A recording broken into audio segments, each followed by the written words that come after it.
Bapak, Ibu, saudara-saudariku yang Tuhan kasihi, mari kita bersama-sama memohon pertolongan Tuhan sebelum kita membaca dan mendengarkan firman Tuhan pagi ini.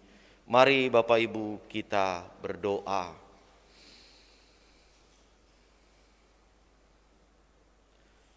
Ada bahana syukur kami naikkan kepadamu di saat ini ya Allah. Ketika kasih dan rahmat-Mu sungguh baru bagi kami. Engkau yang mendampingi kami dan mengawal kami sepanjang malam. Engkau juga yang telah menganugerahkan kepada kami kehidupan dan kesehatan, sehingga dengan semua anugerah baik dan indah yang Engkau berikan, kami dapat bersama-sama datang memasuki bait-Mu yang kudus untuk membahanakan pujian bagi kemuliaan-Mu. Ada tembang syukur kami bawa ke hadirat-Mu pagi ini, ketika Engkau sendirilah yang memungkinkan kami untuk dapat menaikkan puji dan sembah. Sehingga dengan puji dan sembah yang kami bawa dan naikkan kepadamu, kiranya itu menjadi persembahan yang hidup bagi kemuliaan nama Tuhan. Bersama dengan saudara-saudara kami, bersama dengan keluarga kami, pagi ini kami datang merendahkan hati kami di hadapan Tuhan, seraya kami memohon, Tuhan, tuntun kami dengan hikmat, anugerahi kami dengan pengertian, agar saat kami bersama-sama mendengarkan firman Tuhan, agar saat kami bersama-sama merenungkan firman Tuhan, maka apa yang kami dengar dan renungkan itu tidak menjadi sia-sia, tetapi oleh kuasa dan pimpinan Roh Kudus, kami dapat menghidupinya dalam keseharian kami, lalu kemudian kami mewujud nyatakannya melalui segenap aspek kehidupan kami. Pakailah hamba-Mu ya Bapa untuk menyaksikan kebenaran-Mu pagi ini, agar apa yang disaksikannya seturut dan sesuai dengan kehendak-Mu. Kami buka hati kami buka pikiran dan telinga kami. Bersabdalah ya Bapa, karena kami sedia mendengarkan. Dalam nama Tuhan Yesus Kristus, kami berdoa dan kami memohon. Amin. Mari Bapak Ibu, saudara-saudariku yang Tuhan kasihi, kita buka Kejadian pasal 18. Kita akan dengarkan dan renungkan bersama-sama mulai ayat 16 hingga ayatnya yang ke-33. Kejadian pasal 18 ayat 16 hingga ayat yang ke-33. Alkitab saya menuliskan di halaman 21 dan 22. Saya akan membacakan bagian ini untuk Bapak Ibu saudara-saudariku yang Tuhan kasihi. Doa syafaat Abraham untuk Sodom. Lalu berangkatlah orang-orang itu dari situ dan memandang ke arah Sodom.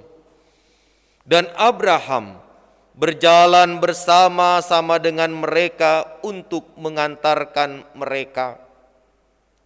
Berpikirlah Tuhan, apakah aku akan menyembunyikan kepada Abraham apa yang hendak kulakukan ini?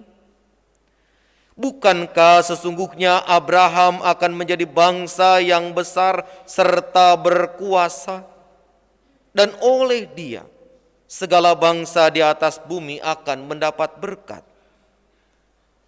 Sebab aku telah memilih dia, supaya diperintahkannya kepada anak-anaknya dan kepada keturunannya, supaya tetap hidup menurut jalan yang ditunjukkan Tuhan, dengan melakukan kebenaran dan keadilan, dan supaya Tuhan memenuhi kepada Abraham apa yang dijanjikannya kepadanya.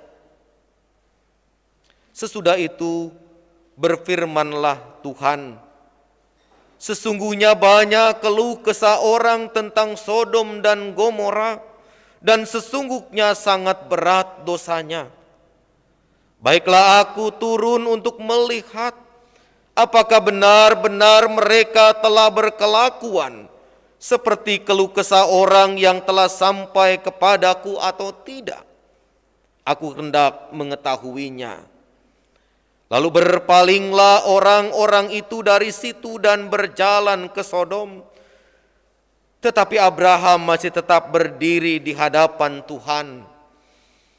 Abraham datang mendekat dan berkata, apakah engkau akan melenyapkan orang benar bersama-sama dengan orang fasik? Bagaimana sekiranya ada 50 orang benar dalam kota itu? Apakah engkau akan melenyapkan tempat itu dan tidakkah engkau mengampuninya karena ke-50 orang benar yang ada di dalamnya itu? Jauhlah kiranya daripadamu untuk berbuat demikian, membunuh orang benar bersama-sama dengan orang fasik, sehingga orang benar itu seolah-olah sama dengan orang fasik. Jauhlah kiranya yang demikian daripadamu. Masakan hakim segenap bumi tidak menghukum dengan adil?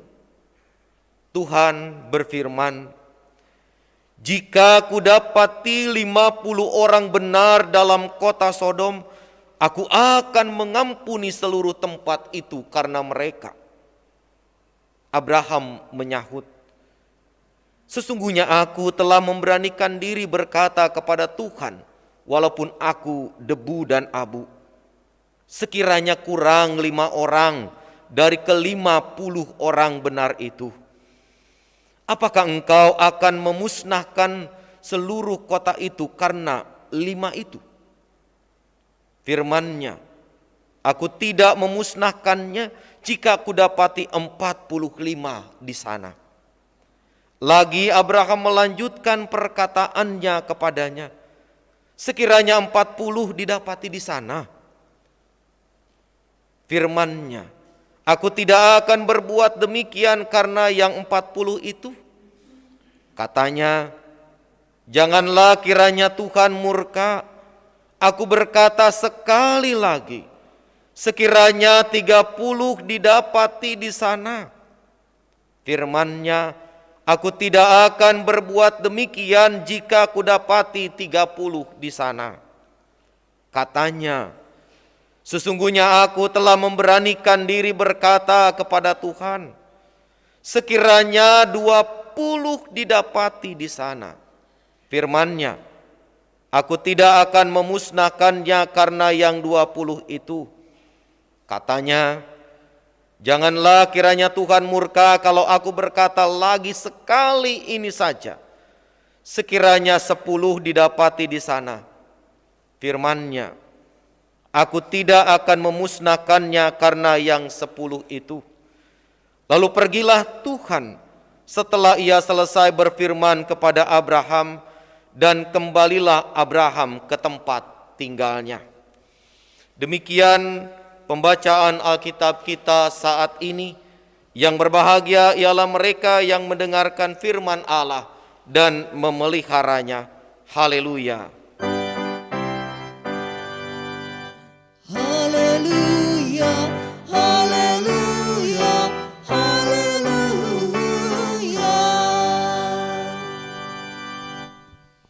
Salam. Bapak Ibu, saudara-saudariku yang Tuhan kasihi, meminjam pidato Presiden Republik Indonesia yang pertama, Insinyur Soekarno, Presiden Soekarno pernah berkata, berikan aku 1000 orang tua, maka akan kucabut Semeru dari akarnya. Lalu kemudian dia menyambung, berikan aku 10 pemuda, maka akan kuguncang dunia. Jumlahnya kecil, 10 orang saja, tapi bisa merubah banyak hal dalam kehidupan, dalam tatanan masyarakat. Jumlahnya kecil, hanya 10 orang saja, tapi itu layak diperhitungkan. Tapi itu layak menjadi bagian yang juga turut dipertimbangkan. Untuk hal-hal yang baik, untuk hal-hal yang mampu menghadirkan sesuatu yang luar biasa.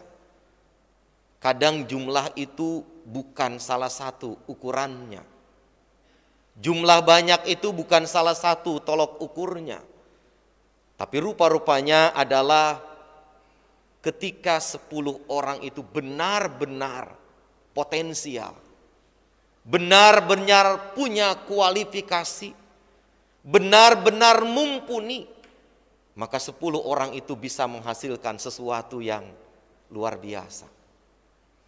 10 orang itu bisa mendatangkan sesuatu yang jauh lebih besar di tengah-tengah kehidupan. Baik kehidupan bergereja maupun juga kehidupan bermasyarakat. Bapak Ibu yang Tuhan kasihi, jika kita memperhatikan kesaksian pembacaan kita pada pagi hari ini, saya ingin mengajak Bapak Ibu untuk memberi kesan pertama ketika Abraham berani berdialog dengan Tuhan soal rencana Tuhan untuk menghukum kota Sodom. Abraham yang berani tawar-menawar, Abraham yang berani berdialog dengan begitu intens dengan Tuhan. Maka saya ingin Bapak Ibu saudara-saudara memberi kesan pertama saat Bapak Ibu membaca ini, lalu memperhatikan bagaimana Abraham berdialog dengan Tuhan. Kesan pertama apa Bapak Ibu saudara-saudara? Yang muncul di benak Bapak Ibu, yang muncul dalam pikiran Bapak Ibu ketika mendengar atau memperhatikan percakapan Abraham dengan Tuhan. Apa kira-kira yang muncul di pikiran Bapak Ibu pertama kali ketika membaca? Yap, akrab. So akrab apa akrab, Bu? Akrab. Apalagi? Peduli dengan orang lain. Apalagi? Akrab, peduli dengan orang lain, apalagi? Dua itu? Berani. Berani apa nekat? Ya, Bapak Ibu saudara-saudara, kita bisa mengapresiasi dalam pandangan kita masing-masing ketika Abraham berdialog dengan Tuhan.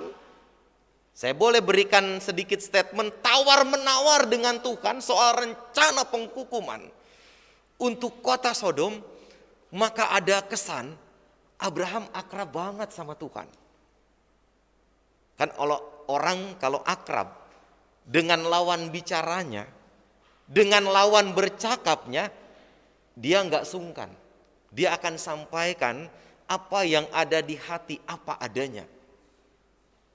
Seseorang ketika dia akrab dengan lawan bicaranya, maka yang ada dalam pikirannya bukan soal kepentingannya, tapi juga soal kepentingan orang lain. Itu yang tadi disampaikan. Peduli dengan orang lain. Karena akrab, dia bercakap dengan Tuhan, dia berdialog dengan Tuhan. Dia bukan hanya mikir diri sendiri. Dia bukan hanya mikir soal saya nyaman, saya aman, orang lain gak aman dan gak nyaman. Masa bodoh. Abraham rupanya tidak seperti itu. Tapi juga ada keberanian Abraham. Dia berani untuk mengutarakan apa yang ada di pikirannya. Dia berani untuk mengutarakan apa yang ada di hatinya. Dia berani untuk menyampaikan apa yang menjadi kerinduannya. Seseorang, Bapak Ibu Saudara-saudara, ketika dia rindu melihat sesuatu yang baru, sesuatu yang luar biasa, sesuatu yang baik, maka itu akan mendorong dia untuk berbuat lebih dari apa yang bisa dia lakukan. Seseorang ketika dia berpikir sesuatu yang jauh lebih nyaman untuk kepentingan bersama, maka dia tidak akan tinggal diam. Dia berani keluar dari zona nyamannya, dia berani bangkit dari tempat duduknya untuk kemudian berbuat sesuatu yang lebih di tengah-tengah kehidupan bersama. Inilah yang juga saya coba tangkap dari apa yang kemudian menjadi percakapan antara Abraham dengan Allah. Bukan semata-mata di Sodom ada keponakannya. Bukan semata-mata di kota Sodom ada keluarganya. Bukan semata-mata di kota Sodom ada orang yang dikasihinya. Lalu Abraham mau melakukan dialog atau percakapan dengan Allah untuk kebaikan penduduk kota itu. Tapi ada alasan lain yang coba dipahami dan dimaknai oleh Abraham dalam konteks rencana penghukuman bagi kota Sodom. Allah tahu Abraham tahu bahwa Allah itu adalah maha baik. Allah itu penuh kasih. Allah dipahami oleh Abraham, dimaknai dalam karyanya oleh Abraham, maka kasih itu pasti tak terbatas hanya untuk dirinya, hanya untuk keluarganya, hanya untuk orang-orang yang menjadi pilihannya. Bagi Abraham, ia meyakini bahwa Allah bisa menunjukkan kasih, bisa menunjukkan belas kasih dan menyatakan itu kepada setiap orang. Apalagi jika orang itu adalah benar. Orang yang takut akan Tuhan. Orang yang hidupnya berkenan kepada Tuhan. Maka Abraham meyakini pasti ada kasih yang Allah dapat tunjukkan dan Allah dapat perlihatkan untuk orang-orang yang hidup benar. Karena itu Abraham berani mengajukan tawar-menawar. Dari 50, 45, 40, 30, 20 sampai 10.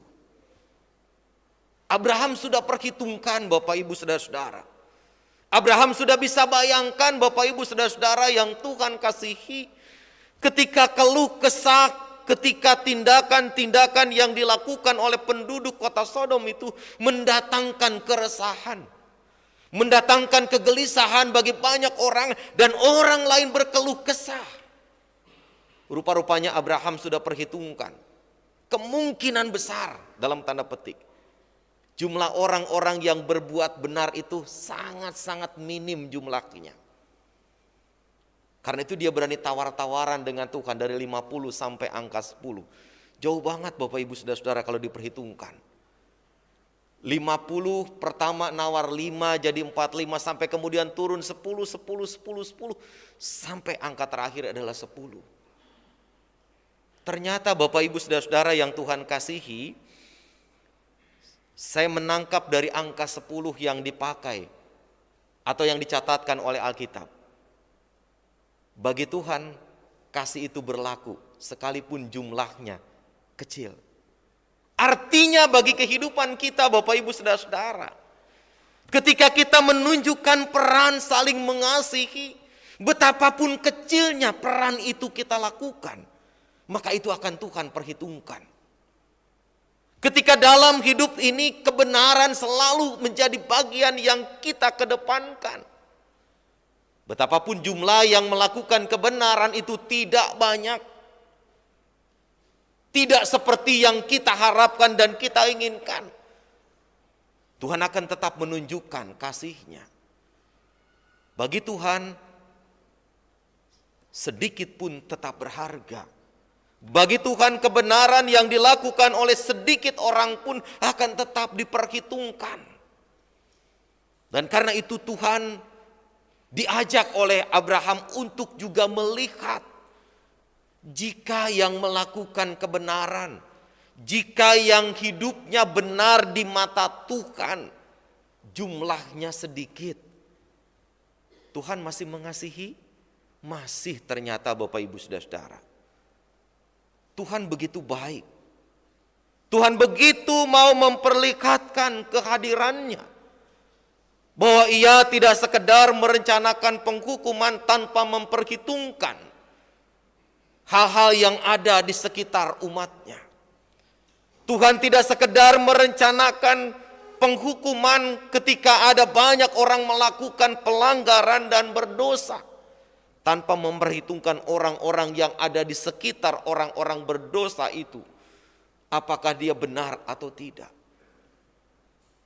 Bapak Ibu saudara-saudariku yang Tuhan kasihi, demi kasih untuk orang yang berbuat benar, demi kebenaran yang dilakukan oleh segelintir orang di Sodom, maka maka Abraham berani datang kepada Tuhan dengan sungguh, dengan serius, supaya Tuhan membatalkan hukuman itu. Nah, Bapak Ibu saudara-saudara yang Tuhan kasihi, bagaimana dengan kita? Ketika dalam kehidupan yang kita jalani, kita pun juga diperhadapkan untuk berbuat, untuk berlaku, dan untuk bertindak di tengah-tengah kehidupan kita. Petunjuk hidup baru yang menghantar kita dalam kebaktian hari ini sungguh sangat mengingatkan kita. Janganlah tahan kebaikan daripada orang-orang yang berhak menerimanya, padahal engkau bisa melakukannya. Apakah kita selalu menahan kebaikan, Bapak Ibu Saudara-saudara, untuk orang-orang di sekitar kita yang memang berhak menerima kebaikan dari kita? Apakah kita menjadi orang-orang yang pelit untuk menunjukkan kebaikan di tengah-tengah perjalanan hidup kita? Kalau Abraham saja berani memikirkan dan peduli kepada orang lain, kepada penduduk Sodom yang hendak dibinasakan oleh Tuhan, dia begitu peduli. Bagaimana dengan kita? Ada pelajaran penting yang harus menjadi bagian penghayatan kita. Abraham mengajak kita untuk belajar peduli pada sesama. Abraham mengajak kita untuk belajar menunjukkan kasih kepada orang lain di tengah-tengah kehidupan kita. Dan Abraham sadar betul mengapa itu ia lakukan. Mengapa itu ia tunjukkan dan praktekkan dalam hidupnya. Karena ia sudah dikasihi oleh Tuhan. Bahkan Tuhan sudah berjanji kepada Abraham, ia akan menjadi berkat bagi sesama. Oleh Abraham akan ada banyak bangsa menerima berkat. Orang yang hidupnya diberkati Tuhan, orang yang hidupnya dipelihara oleh kasih Allah, orang yang hidupnya menerima jaminan kepastian dari Tuhan, justru dia terdorong untuk berbuat hal yang baik pada sesamanya. Dan saya yakin, saya percaya, Bapak Ibu saudara-saudariku yang Tuhan kasihi di tempat ini juga merasakan kasih dan kebaikan Tuhan. Juga merasakan pemeliharaan Tuhan yang indah dalam hidup kita. Saya yakin Bapak Ibu dan saudara-saudaraku yang Tuhan kasih yang ada di sini, ataupun yang mengikuti kebaktian ini dari rumah, kita percaya kita orang-orang yang diberikan jaminan kepastian oleh Tuhan. Akankah jaminan itu kita akan genggam sendiri? Seakan-akan kitalah orang yang paling berhak menikmatinya. Tidakkah kita kemudian juga terpanggil Bapak Ibu saudara-saudariku yang Tuhan kasihi, seperti Abraham, untuk demi kasih pada sesama, untuk demi kebaikan bersama, untuk demi sukacita bersama, untuk demi masa depan bersama, kita lakukan sesuatu yang juga turut menyenangkan Tuhan.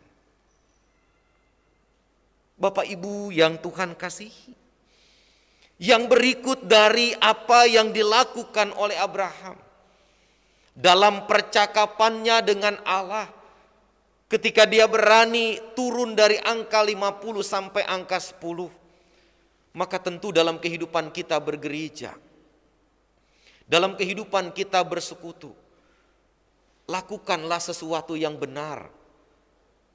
Lakukanlah sesuatu yang menurut kehendak Allah. Perbuatlah itu dengan tulus, dengan sungguh-sungguh. Apa yang memang menjadi kebenaran menurut kehendak Tuhan. Ketika kita dipanggil untuk melakukan kebenaran menurut kehendak Tuhan di tengah-tengah kehidupan kita, lakukanlah itu dengan sukacita. Karena sekecil apapun kebenaran yang saya dan Bapak Ibu perbuat, sekecil apapun kebenaran yang saya dan Bapak Ibu saudara-saudari lakukan, Tuhan tidak akan tutup mata.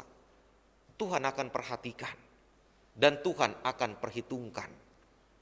Kebenaran bagi Tuhan tetap adalah sebuah kebenaran. Betapapun dilakukan oleh orang-orang dalam jumlah yang sangat kecil, betapapun dilakukan dalam bentuk yang sederhana, tapi Tuhan akan perhitungkan itu. Dan lebih dari itu tentu Bapak Ibu saudara-saudariku yang Tuhan kasihi, kalau kita memperhatikan ayat yang ke-25, maka percakapan atau dialog antara Abraham dengan Allah soal rencana Allah untuk menghukum kota Sodom, tentu Abraham ingin Allah lakukan itu dalam konteks menunjukkan keadilannya.